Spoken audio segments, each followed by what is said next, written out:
So I'm there diligently. That week, I bought everything that was new. I was breaking rappers downstairs in the bar. And I remember because the Sister Sledge album had just come out. It just reached the shops that week, Thinking of You. Everyone had stayed because they wanted to hear me play. I signed on with this record. The place goes mad. I'm thinking, that's the problem with some of these DJs. And up until then, I hadn't taken the DJing thing seriously. And I thought, part of the reason that these people are not connecting with the crowds, it's sometimes the most difficult thing is to be the most obvious. I quickly learned that make friends with your crowd as quickly as possible. Even if it takes the first record to be something chart, pop, yes, doesn't matter. Win their confidence. Because ultimately, and as you say, a lot of DJs, they get it wrong. They think it's their duty to go and educate people. No, it's actually your duty to entertain people. People want to be entertained. If you want to be educated, go back to school. Yeah. There's a time and I break it down loosely. If you come out in the week, you want to learn something. If you come out at the weekend, you want to lose your mind. You don't want to be, it's not education. Yeah. Saturday night is about release, escapism, going mad. Which is why I've always loved records that's got the word Saturday or weekend. Yeah. If you've done a shit job like I used to do, like thousands of us have done, Saturday night was about hearing the music that's going to drive you mad. Whether it's the latest thing or something you've heard a million times before. It's not about you being taught something. Yeah. If you want to do that, put it on in the week, so only the most discerning is usually boys. Are gonna come because out. Girls don't really want. Girls want to just dance. They want to. They want to have fun. Yeah. And I learnt that through playing to female crowds early on. And it's what you learn. It's what you glean from these things. I remember I used to do a little midweek hen night in a place near Heathrow Airport. This is early 80s. And they used to do stag do's and hen parties. And I remember doing a hen party there, and I remember choosing all the music before, and I only chose female records. But not playing any records by any blokes. And they were going mad. And all the ladies go, can we have him every week? So they gave me a job to do the hen nights every week, playing to, to a lot of lesbians and just... a lot of things. And I remember talking to some of the girls there, and they were just explaining to me what they like. It was a commercial night, but because they trusted you, you played commercially, and then you could gradually push it. Not too much. The odd tune in. And I learned so much from that, and... Well, I mean, you've got a great foundation. Yeah. Now, you blew my mind, I have to say, with the Shake and Finger Pop Saturday afternoons, right, on Kiss. That's when I was there in the radio like this, with finger on the pause and record. It was actually the original Rare Groove show. Oh, yeah, that's what I called it. What was it, 2 till 4? Yeah, 2 till 4. Yeah. Yeah, or 1 till 3. And then Jonathan Moore used to come after me, 3 till 5. So that 4 hours. But it was the only DJ that I ever heard playing the tunes that I wanted to hear from the WAG. Yeah. No one was playing those tunes. Yeah. There was an element of that, but what the radio gave us, or gave me, was the freedom to expand on that WAG playlist. Yeah. Because like you, I used to go to the WAG every Friday. Loved it for a little while, but the most frustrating thing for me was I couldn't hear the music properly. Right. Coming out of little tweeters and tannoys, and I come from a sound system background. Exactly. I've already heard the world's best sound systems in New York, and to come back and just hear really good records being played on it, it did my head in. And I just thought, well, on the radio, we can expand on that, and live, we can blow people's minds. Yeah. No sound system has taken these sort of records and played them like that. And you've never heard them sound like that. And that was part of our appeal in the beginning. And, Shake and Finger Pop for me was something I hid behind. It was an alter ego. Because doing Good Times was great, but I just found it musically for me restricting. Okay. I couldn't, Good Times then, in the early 80s, had a predominantly black following. we had a huge following locally, West London. Yeah. And a lot of the girls that were originally reggae girls that felt a bit disenchanted with an increasingly man scene used to come to our dances because the vibe was so good, and they would ease into the girly soul. I think they call it two-step now. Yeah. But we used to keep the music very low down. No but tempo. I couldn't speed it up because they wouldn't dance to it. Yeah. And I quickly understood, even in those days, that particularly black crowds, they're the keepers of the heritage. They're the last to get into things, but then they're the last to let it go. Yeah. So the heritage remains. White crowds tend to be a bit more faddish. Yeah. They'll embrace things. In the moment. Yeah. Yeah.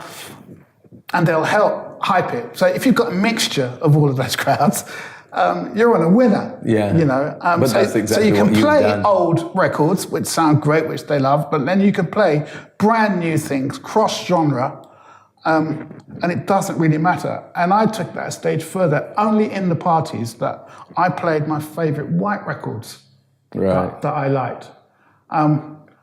Because I've always been a fan of the whole mod thing. I was too young to be an original mod, but by the time the mod revival happened in the late 70s... You were in it. Nah, I kind of felt too old. Because I'd already had a kid. You know, I'd already had a son. But my love and understanding of that scene never waned. And then when I was doing my warehouse parties, amongst all the earliest house records that I was playing, because I'd been in New York, I'm coming back with house records, I'm talking 1984, 85.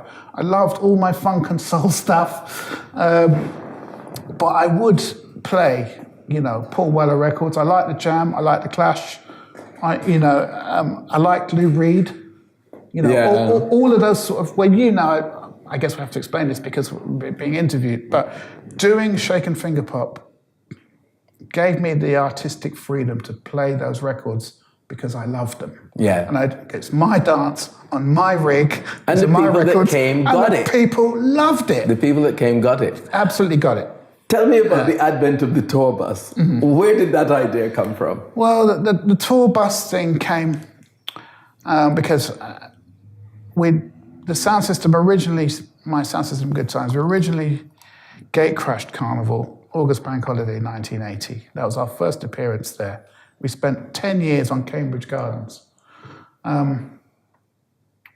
Some years were great, some years were fraught, but overall, looking back on that period, I was quite frustrated creatively. Right. Because at that time, black DJs still weren't able to try and establish themselves in London clubland as it stood. Mainstream clubs, yeah. In mainstream clubs. So our only platform was Notting Hill Carnival. In those days, it was 3 days. Right. Friday night, Saturday, Sunday. And we played, but I always felt musically frustrated as well, having to deal with all the violence of the steamer gangs and all of that was happening. And then in 1989, there was a proposal to extend or expand Carnival. And we were associate members, I think we were full members then of BASE, which is the British Association of Sound Systems. All the Carnival sound systems were signed up to this kind of like, not a union, but just like an association. An association, a youth association. And we went to the Carnival, to the BASE meeting prior to Carnival 1989, when they said they were going to expand it. And I remember they saying there was a few new sites that's becoming available. Who would like to move? And the room was silent. There was about 100 people in the room. And I stood up and I went, we'll move. I want to move. And my brother gave me the look of death. Like, why do you want to? So Joe will explain later, I'll move. I've always wanted to get out of the epicenter of Carnival, when at the time, all the rest wanted to get in. Get in. And, I'm a veteran. And it was already overcrowded. I'm a veteran of all the danger. I've seen all the violence. I'm an old soldier from 1976. I've seen all of that. And I knew, new. even then, in my heart, my head, if we were going to expand as a sound system, we got to get out of this rubbish. We got to go somewhere. It was like, in football terms, it's like leaving London and going to start a new club in Newcastle. You know, I was happy to move the 1.25 miles north when everyone was prepared to move south. So the next day I went down the carnival office at the top of near Barby Road, and I went in there and I showed me the plan. What sites have you got? And in my mind's eye, I had Sainsbury's car park. You're right. And I thought that'd be great. We're away from all of that nonsense, and only those who want us will find us if we go in there. I was too late. Mastermind. I'd already bagged it. I was gutted. And I walked out of the office thinking, I've blown it. And I walked... Because that's what you had in your mind. That's what I had in my mind. I thought, that's where I want to move to. And I was walking down Ladbroke Grove, and I turned left, and I walked down the Halfpenny Steps, and I walk along the road, and I'm along Southern Row, and I had an epiphany. I stopped, and I went to Joe, this is it. Right on the junction of Southern Row, where you know us to be. Yeah. I looked around and I went, this is where Good Times is. So we moved to Cambridge Gardens. It was great. And quickly I realized that we're gonna, we need more kit. We're gonna need more space here, because thousands of people are now beginning, well, hundreds at that time were beginning to write down thinking, wow. And then my brother saw that that was ultimately the right move. Because I lent him my bike. I said, you ride round to Ledbury now. He couldn't get down by Ledbury, the violence, the trouble, the police cordon. That's the reason why we had to, as Good Times, come outside so that people can get to you as well. And start again. Yeah. And there were many reasons why where we were was great, because only you had to be discerning. You had to know we were there. We were a destination. Yeah. If you're walking up Ladbroke Grove, most people would walk up Ladbroke Grove, over the railway bridge and carry on, or following the floats. Those who know, when you get to the Halfpenny Steps, you turn down the steps, there's Good Times. Yeah. So in all of those violent years, we never had an issue. We never had no trouble. More and more white people came there because all they needed was safety. Yeah. You could party with us. They didn't want to be in rushing of violence. Yeah, it's one-step destination. Yeah. And everything you want. My sister Gloria is an amazing cook, and her partner then was a great chef. So all the proper jerk chicken and food and stuff you could have there. The coldest beers in Carnival, because I was one of only 4 license holders. Bar license holders in there before they changed all the rules. They tried to take it off us for years, but that's another story. But I was one of only 4 official license holders. Yeah, right. Because by moving there, I legitimized us. I paid all our insurance, paid all our membership fees, every fee that Kensington and Chelsea demanded. We paid. Yeah. We did it properly. We're not just a ragtag and bobtail turn up, plug in a generator. We met all health and safety. Or plug in on somebody else's generator. Yeah. No, but to use an analogy, another football analogy, we were like the Manchester United of sound systems, the biggest, most organised, the most popular. Yeah. So we had a duty of care to the people that came there. Now we're playing to thousands of people. Our footfalls there through 2 days was close to 18,000 people. Wow. 5 times more than any sound system in Carnival. So we're playing to an awful lot of people. But we kept the tradition of not having guests, only the people who were in the sound in the beginning, like my great friend, DJ Rudy Ranks. Rudy's been with us from the beginning. I knew Rudy when he was about 14, when we were in Cambridge Gardens, and he was of that early hip-hop generation who was just learning to mix and scratch. So he was my mixer, scratcher. Right. Yeah. Rudy's well, big you man. kept the original boys. Yeah, all the original crew, right up until I kind of unofficially retired in 2013. I knew the writing was on the wall. We couldn't get any bigger. We're being strangled by more regulations, that's the thing. But not just so much that. I mean, I haven't admitted this to many people before, but when we were at Cambridge, when we were at Southern Row, I think I was only one of 3 sound systems out of about 50 that was able to attract any significant investment. Right. Because back then, Carnival was costing me personally about £30,000, 15 grand a day. Really? Because As you say, all the fees that you had to pay. all the fees that we had to pay, insurance liability, a point of sale to people, it's free. But there's a cost implication for that. I've got to pay, anyone who's been involved in Carnival knows, because of Carnival's reputation and the fact it falls on the bank holiday weekend, your hire is a 3-day weekend hire at a premium rate. The most expensive time to hire any equipment is at the bank holiday weekend. And if they know you're going to Carnival, they either say no or they double the price. Because in the early days, the equipment wouldn't come back. Yeah, it'd be or it'd come back destroyed, damaged. you're damaged. Yeah, you have to show you've got insurance for it. And the police making your life difficult by giving you strict entry times, build times, deconstruct times, getting out times. You can't, it's a nightmare. And you can only really do that if you're heavily motivated like I was, and I had financial help. I managed somehow through my connections to get a really good sponsorship with Budweiser. Right. I was the only one who was sponsored, not by Budweiser here, Budweiser America. Yeah, American Budweiser. And that only happened because one of the big wigs at Budweiser in America was taken to Carnival one year. He'd never seen, he spent his whole weekend in front of our bus. Right. And that time we just had a makeshift bus. And I knew I paid a fortune because I had to get this bus up from Portsmouth, had to pay for a driver to bring it up, had to pay for storage of it. Unbelievable cost, but that's no one else's business. Yeah. Because I knew, I was really driven because there's a tradition, a sound system tradition that I felt obligated and I wanted to maintain. Yeah. Especially when the powers that be are trying to deconstruct us, trying to beat us down.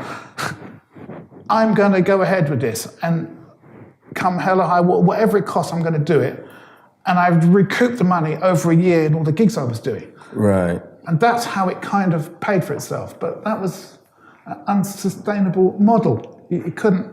So I did a deal with Budweiser, which opened up another can of worms because some people were going, well, how come Budweiser don't sponsor the rest of Carnival? Why are they only sponsoring you, Norman? Oh. I didn't ask them. They choose who they want to come to. I have no control over it. I've got no control over that. But it's depending on which side you look at, it's that divide and rule. Because a couple of these big blue chip corporates wanted a way into Carnival on the cheap without paying for it. Yeah. But fortunately, I had a manager back in those days who was able to negotiate a proper deal, a rolling deal. Not just here's 10 crates of beer, can we put our things everywhere? A proper sponsorship deal. Yes, because 10 crates of beer really which I had to keep under wraps. Yeah. I couldn't really go public with that, otherwise I'd have caused a riot amongst the subsystems. But the fact that I had a 2-year deal which ran on for 7 years. They rolled it on for 7 years, and in that time, they paid for me to kit my bus, to purpose-built my bus so it's fit for purpose. Right. They paid all of those huge costs. Yeah. That otherwise would have been neck-breaking for you. Yeah, absolutely. I wouldn't, Carnival would have finished in 2002. Yeah. Because, But eventually you decided to come out of Carnival because I knew the writing was on the wall. The area was being developed. I knew years before anybody else that the area was being redeveloped. Because everybody was in shock when they heard that you were leaving Carnival. It was like, what? But I didn't say this. What I could never bring myself to do, and I never did, even at the time, was stand up at the bus at 7:05 and go, this is the last one. Yeah. Because a situation, you can't play with people's emotions like that, because a riot would have probably ensued. Yeah. And I just said, with tears streaming down my eyes, behind my black glasses, and I knew I was choking. That was the last one. I knew that was the last one. Yeah. And I went to everybody on the mic, see you next year, as if nothing happened. And I was distraught. But I knew it was the right thing to do, because what I wanted to do was be in a position to manage my exit. I didn't want the police or the council telling me, because already the regulation the year before, the police had made us, because of the size of our crowds, we were retracting. Yeah. The police had They're made already us, watching you. well, no, I had a really good relationship with the police there. You know, I had a 15-year relationship with my sector commander, another black police officer who was a fan. Right. I was one of the few at Carnival who never had issues with police. I knew them, they knew me. I used to put them on my guest list for my gigs, shout them out on the radio. I had a really good relationship with the Met. I had no issue at all. And if I wanted to do, they would have cut me a lot of slack, and on occasion they did. So from a personal point of view, with good times relationship with the police, it was brilliant. Yeah. Because they could, in the end, in the latter years, my mate who was in the police, who will remain, he's high up in the Met, he said all his officers used to want to be posted to Norman Jay's section because they didn't need to wear jackets. None of them wanted to be posted at the other end of Carnival. Yeah. Because, as soon as it got dark, well, we won't go there with that, but, Yeah. They were all, there's a totally different all the first aid men, yeah. everyone wanted to be posted at good times. Because they know it will be a good time. Well, and it's safe. And it's quiet. Well, come closing time, there's no drama. It wasn't quiet. But, I spent... When I say quiet, I mean violence-wise and... But it was easy access from Yeah. it went out. But then they made us a controlled zone in 2012. And I knew then the writing was on the wall because people were rocking up when they normally did to meet roadblocks at the end of the road. And our food and bar suffered terribly that year because it's on that. Carnival, as I've said many times, for us was never for profit. We never made money. Yeah. For all the thousands of people we had there, you never made anything out of it. Money. Yeah. A few years we might break even. In. Yeah, everything went back into. So the food and drink sales. Even though I was one of only 4 official licensees at Carnival, which once they realised I was one, they tried to take back. It was a rolling arrangement. So providing I didn't stop doing it, they couldn't take it from me. Yeah. So we stayed. And I had friends around London who were licensees, so we could continue doing it. Because, Carnival for us had got so massive. And it's a great advert to the world about, the Afro-Caribbean tradition, the Afro-Caribbean culture. This is the huge creative role it plays, in the lives of Londoners. In the community, yeah. Yeah, it's community. We were one of the first, we were the first sound system to have a live internet feed at Carnival in the 90s. Because again, I always used to say to people, you never know who's in your audience. And because we used to attract such a huge audience, an array, when Notting Hill was becoming trendy, we had footballers, all the actors, even Sir Trevor McDonald, we used to spot out there, all the footballers, Ian Wright, Rio Ferdinand, Anton, they all used to come and I used to let them come up on the bus. Yeah. David Ginola, being his first fan, loads of the Notting Hill celebrities, when they came to Carnival, they had their own agenda because their film crews would follow them, come in, I'm happy to have any publicity as long as it's good.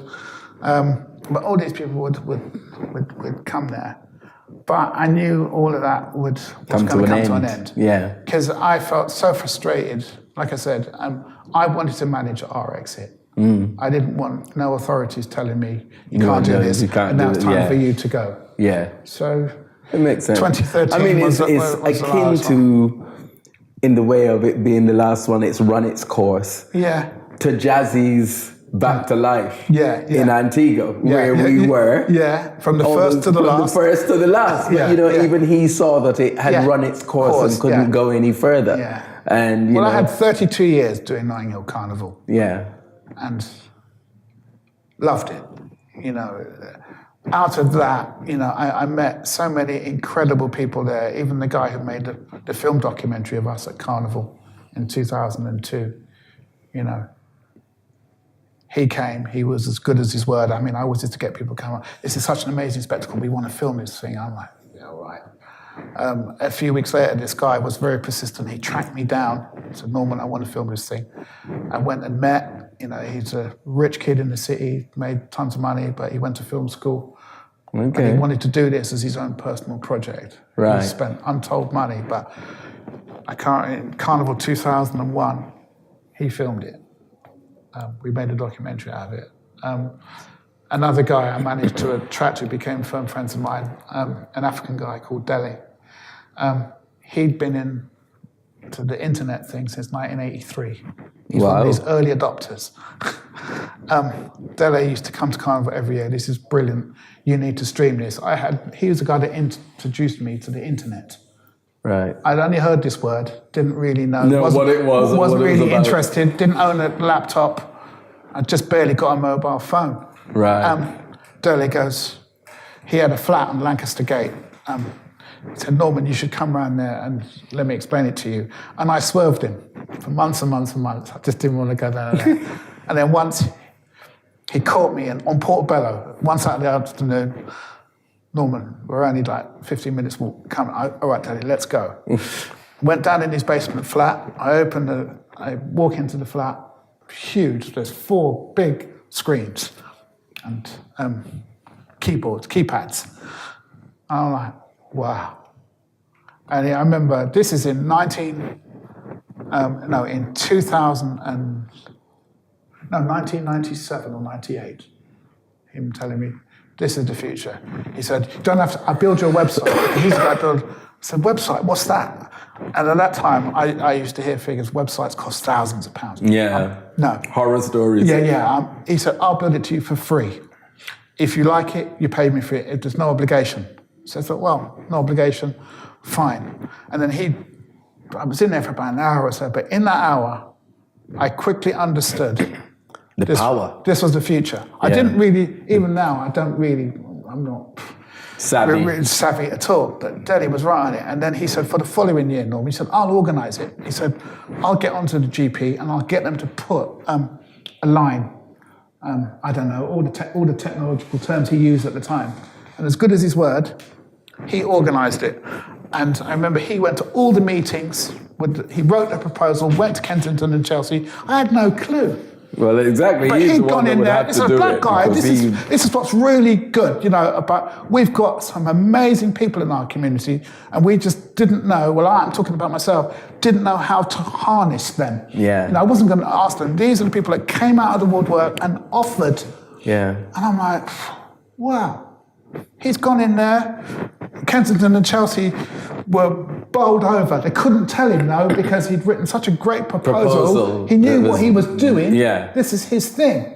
Yeah. He'd got onto GP, organised it. We'd turn up there a week before Kensington and Chelsea Council come up, they'd dig up the pavements. They laid a line, and because I was friendly with the factory guy who was on the other side of the wall behind me, because where we were in that triangle, there was social housing on 2 sides and a little factory complex on the other side. And even the guys who were running these small independent businesses were big fans of mine. They'd come to Carnival every year, allow us to use electric if we needed it, and they allowed us to use the phone lines. So Dele's hooked all of this up. It's streaming. Yeah. It's streaming, but the bandwidth in those days was so small that only the early adopters were on it would know. And I completely forgot he'd done all of this. I kept seeing him around me with a camera, filming this thing. I'm like, okay, just carried on. Then a week later, he invited me around and said, Norm, come see the footage I got. And what he showed me a live, like a live chat line. When I saw these comments coming in from all over the world, people had watched it. Only a few dozen, not like now, the bandwidth is so great, millions of people could watch it, but only a few hundred people around the world could see it. But still, people that are outside And I remember my uncle had rung my dad, because my uncle and my aunt had watched us at Carnival, because my uncle's one of them savvy blokes as well. My uncle went somewhere and he watched it on someone's internet. And that's when the penny dropped. The power of it. Yeah. And this is we're 10 years ahead of the game here. But it cost a lot of money to do it, and it was just an experiment. And then the following year, we went back and asked BT to do it in Kensington Chelsea. They said no. What they wanted was us to pay a license fee to do it. First year was free, because we were experimenting, we were trying it. And then when they realised that this is a revenue stream for them, they wanted to charge us, and I went no. So we never went back there again. Okay. Never did it again. Tell me about the MBE. How did that come about? The MBE was a complete accident. And at first, I thought it was a hoax because at the time when I was awarded it, there were a lot of these game show hoax things going on, and I always said, to my partner then and my family, said, I'm never going to take part in those things, because in those early programs, I was always, especially the music ones, they always used to invite me to become a judge. Right. And I did it once, hated it, and just thought, this is full of crap. Right. I never went through them things again. But anyway, back to the MBE thing. I had no idea. I was on tour in Scandinavia. I think I was in Finland or somewhere, or Sweden, somewhere. Just got back from a gig, 4 or 5 o'clock in the morning. Been a brilliant gig, tired, exhilarated. I got an early flight back to London the next day. Phone rings. Who's this? So I put the phone down. Then, don't ring me now. About 9 o'clock in the morning, I'm getting up to go out. Phone rings again. It's the head controller at Radio London, BBC London. My boss, who I hadn't even met, and I'd been on the station for years, didn't even know. This is such and such from BBC London. So we've been trying to track you down, and your manager said you were on tour in yeah, that's right, what's this? And I still thought it was a hoax, thinking, I wanted to naff him off. And he said, we've had 10 Downing Street on at us all week trying to track you down. Now, from my boss at the BBC, then I knew this was something serious. Right. And I was shitting myself for a second, thinking, is this something I said on the radio? Because I have got form for being a bit controversial. I thought, oh God, I'm going to be hauled over the coals for this now. And he said, well, when are you coming back? I said, well, I'll come in. I've got my show on Sunday. Maybe we can meet then if you come to the studio, because on the weekends on BBC London, there was nobody there, and it's skeleton stuff. That's what I loved. Rock up on a Sunday night. There's only me, the security guy, and my producer. No one else there. And this big BBC comes in. Oh, Norman, so pleased to see you. We had 10 Downing Street on your case, because they've sent this, and there was an envelope with the royal seal on it. This time I didn't know it was a royal seal. And I thought, well, I'm not going to open it in front of you. I'm going to open this when I get home. Right. I put it in my record bag. And typical black man, I forgot about it. I didn't open the letter. I just thought, it's about a week passed. And then BBC guy rang me again. He said, we've had 10 Downing Street onto us again. Because I thought, every time I thought about it, I thought, this is a joke. So I never took it seriously. Then he said, you've got to ring this access number.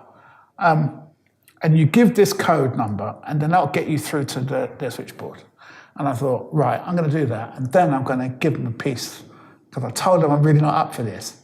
And I ring, and I hear the last guy over, and they said, let me just patch you through. And it was a guy from the Queen's office, and said, we've been trying to get out of it because you need to formally accept or formally decline an MBE.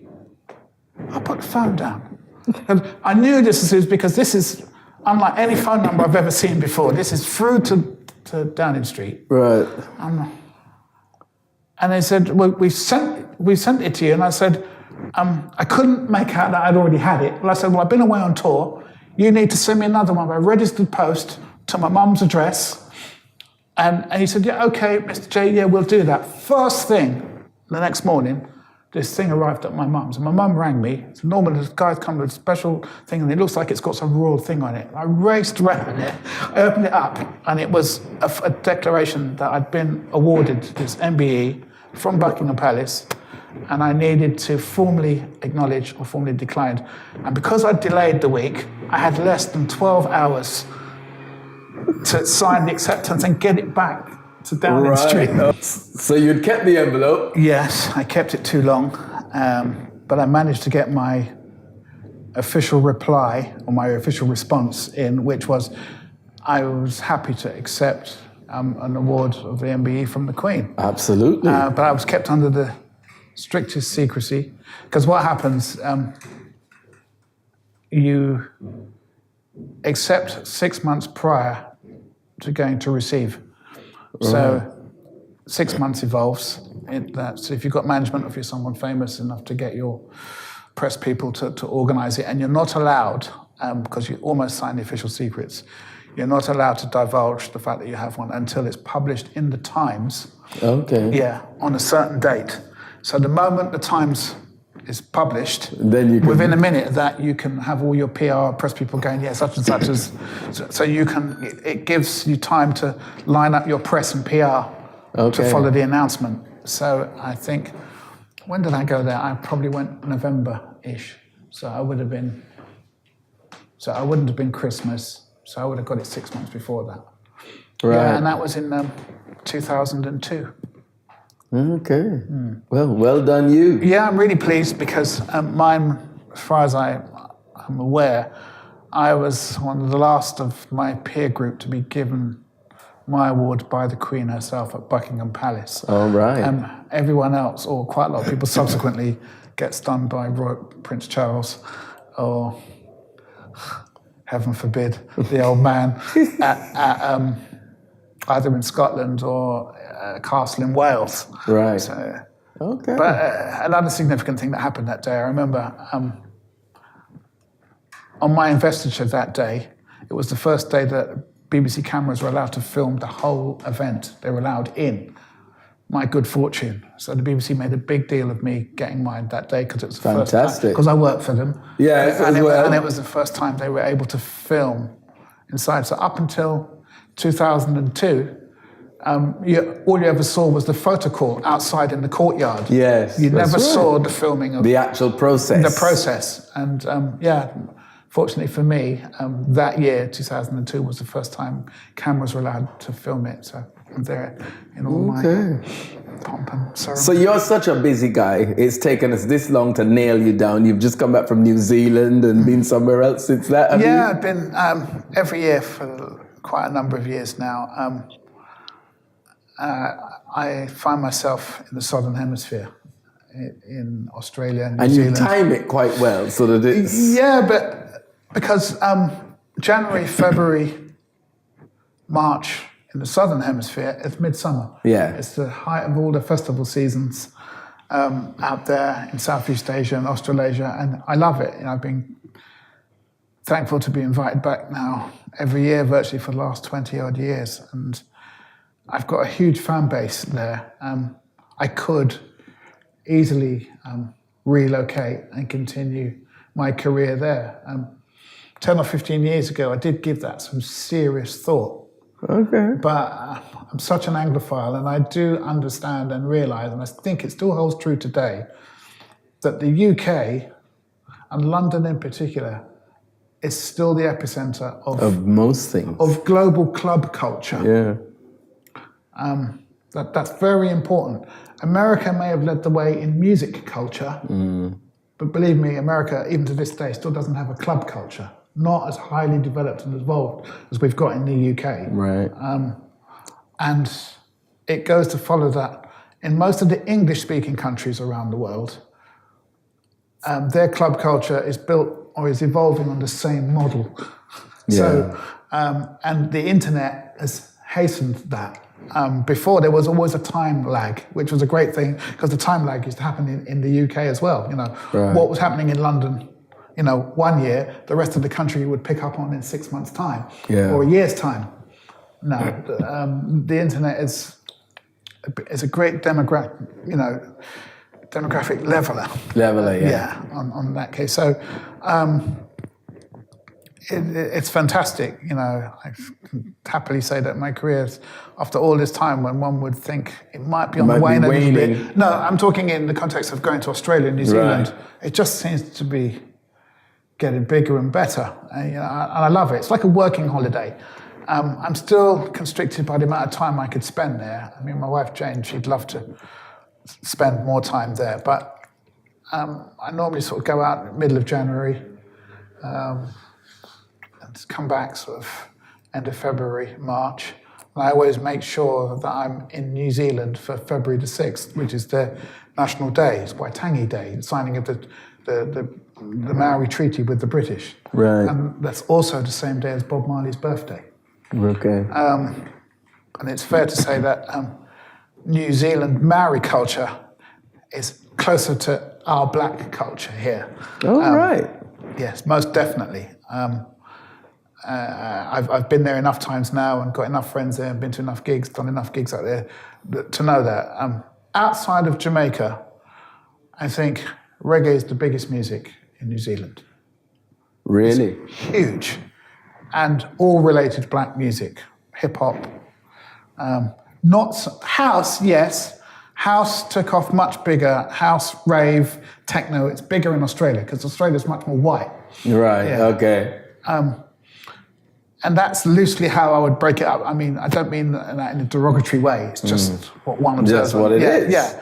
And as someone who is now perceived and understood to be competent in all of those various genres, because I truly do love them and enjoy playing them, all from 60s Northern up to acid house. I've luckily, been there at the right time, done it at the right time, and I realised a long time ago that music snobbery doesn't help. If you're honest to yourself and you embrace all of these things, which I did, because that's what I knew. Maybe if I'd been born 10 years later or 20 years later, I might not have, developed that appreciation of such a wide variety of music. Who knows? Yeah. Now, with your busy schedule, your travel, your gigs, because as I said, everywhere I look, I'm seeing Norman Jay MBE, they're just... Yeah. You're reading the same flyers back to back. Maybe, possibly. I don't think so, though. Yeah. What do you do to look after Norman and keep Norman level? And in a good place, physically, mentally? Yeah, because I don't live the music thing 24/7. I think it's important to stress that. That might be the perception of me, but it really isn't. I've got loads of other interests outside of music that I've maintained for decades. And that helps keep me level. I said, I don't do alcohol, don't do drugs, really close family network, which is quite tight and very private. Yeah. Very, very private. Because I guess deep down, as a kid, I was really shy. And I just found to cope with that shyness was to play with my music. That was my escapism. That was my way of expressing myself. Okay. But, you don't always have to swim in the mainstream 24/7. I'm just visible to the mainstream, but not quite. Yeah. Which suits You're visible me. enough. Yeah, and I'm in control of it. Yeah. When I want to be visible, I become visible, and when I'm not, for many years, as some of my close friends will remember in my teenage years, my nickname was Lord Lucan, because I couldn't be found, and I didn't want to be found. I wouldn't be found. But the fact that I don't live the music thing 24/7, i.e. work, and people ask me, how did you get into the music business, or how did you find the music business? I said, well, I'm not in the music business. I'm in the entertainment business, of which I use music to entertain with. Okay, you're quite specific about the definition. Yeah, I'm not. Yeah.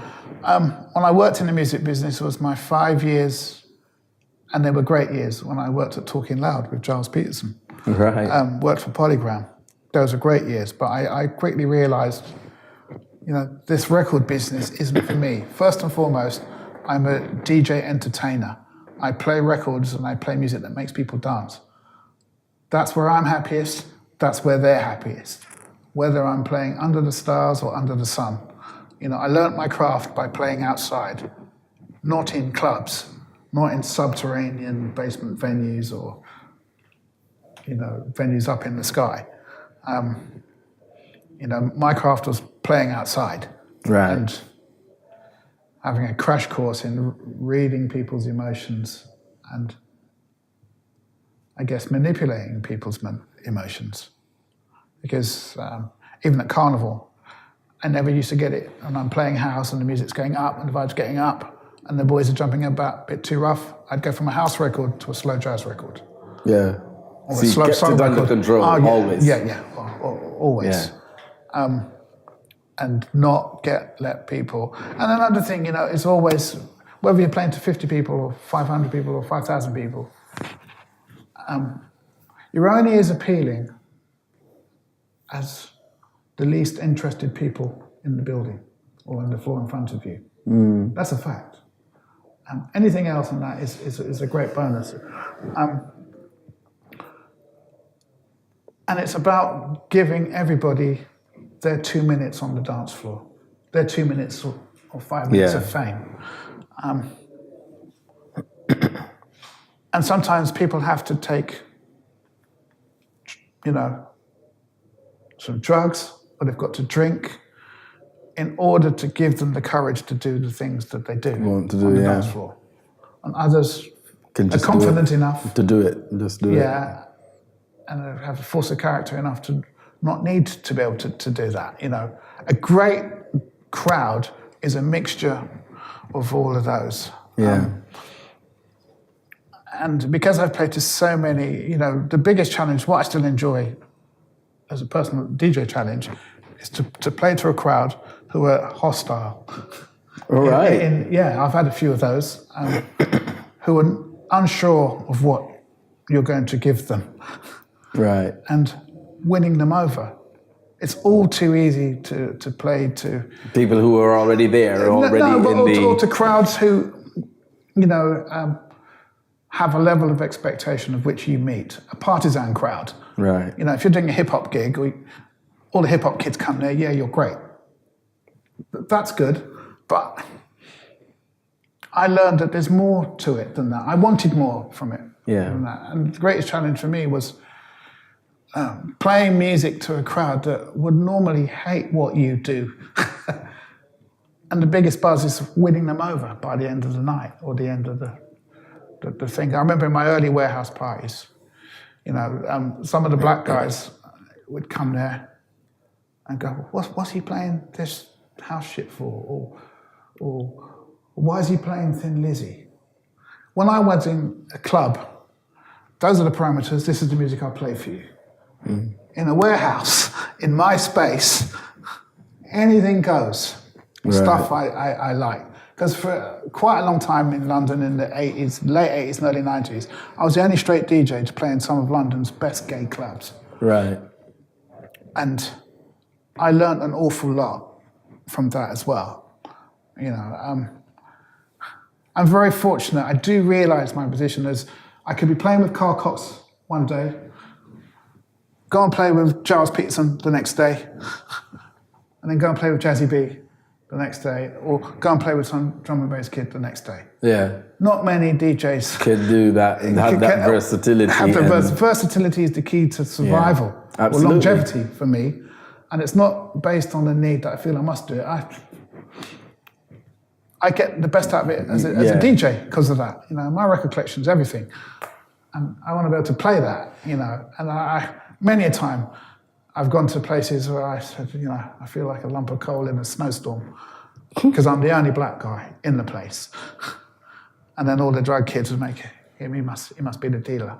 No, actually, I'm not. I'm the DJ. And one can only learn from those experiences. I remember being, years ago, doing the Reading Rock Festival. Now, Reading is like, after Glastonbury, the bastion of rock. And my mate used to organise one of the tents there, who used to come to Carnival every year. He used to come to Carnival and shoot off to Reading. And they thought, Norman, it'd be great. Would you ever consider coming and doing a set at Reading? And I said, what would I do there? And then the punk in me went, you know what? Book me. If they have me, I'll come over there. And I went to Reading the once. And I remember walking into this tent. I was the only black person there. I was with my wife Jane. We walked through there. And it was all long hair, goth t-shirts, and they had like a thrash metal band on before me. And I was thinking to myself, one of the few times that because I don't get nervous, this is true. I don't get nervous in front of the gigs. What have I done? And I thought, what have I done? And I remember being glared at by these long-haired with skulls and that, and t-shirts like that. And I went, you know what? And I just bounced in with the hardest core hip-hop and the wildest acid house that I had. And I played quite a lot of reggae. And I thought, well, I don't know what they like. I can't play for them what they want. I can only do what I do. And if I get booed off or canned off, well, I've been there before, I'll just pull the next DJ on. And I'm not joking, within 3-4 tracks, these long-haired goths and rockabilities were crowd surfing. I'm playing the most fuck off, hardcore hip-hop, stuff that my sons like, that I used to stop my sons from, from playing in the house. Don't want to hear this stuff, like the metal end of it. And half the time I didn't know what, I just put it on. Here are my cans, it's noise, right, let's run with this. Bit of techno, and I do have a few, I'm not a techno DJ, I'm not a hip hop DJ. But you've got a few in the collection I have because the ones you're I like. versatile. I always buy the tunes that I like, of any genre. Oh, yeah, right. And this gave me the opportunity, and I thought, well, they're trusting me, let me go. And then, what did I play? I played a rock tune, which I've always loved. What was the tune again? It's almost like a sing-along football anthem. Is it by Cream? Or one of them. Okay. And they were shocked that here's a black guy playing this to them. I thought, you know what? And it emboldened me. Because I've always liked Thin Lizzy. And I've always liked quite a lot of 60s rock that I used to hear on the radio. And as I got older, I bought these albums on spec or nicked them out and listened to them and thought, you know what? I can hear the soul in this, but for my ears only. But because I'm going to Reading, stick them in the bag anyway. I might not never need to use them. And then, nothing ventured, nothing gained. And I had about 500 people in this tent going, unbelievable, man. As I walked off, all these long hairs jumping, that was great. No one's ever done that before. Brilliant. And I thought, I never got invited back because that weekend is a carnival weekend, so I could never do it. But it was amazing. I was buzzing off of that, doing a gig that took me completely outside of my comfort zone. Comfort zone, yeah. That's what makes you grow as a person. And there's the gigs that I love, the ones that take me outside of my comfort zone. Take risks. That's what makes you grow as a person, Well, it's been an absolute pleasure. Are we done? We're done. Oh, man. Thank you very much. Is there going to be part 2? Time. Possibly. Possibly. Yeah. Thank you very much for joining us.